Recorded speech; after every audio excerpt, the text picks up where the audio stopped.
রান্না করব আজকে আড়ি মাছ।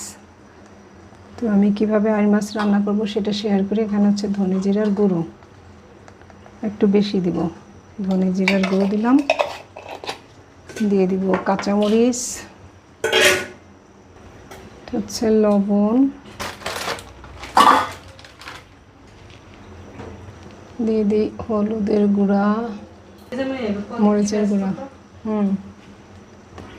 এবার এর মধ্যে পানি দিয়ে দিই, ব্যাস আর পানি দেব না। দিয়ে দেব হচ্ছে সরিষার তেল, বেশ খানিকটা সরিষার তেল দিয়ে দেব, একটু বেশি দেবো এটাতে তেল। ব্যাস চুলাটা ধরিয়ে দিই।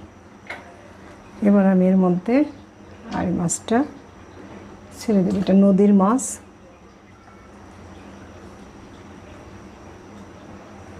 অনেকেই ভাবছেন এইভাবে কেমন লাগবে, বিশ্বাস করেন ভালোই লাগে খেতে, রান্না করে দেখবেন।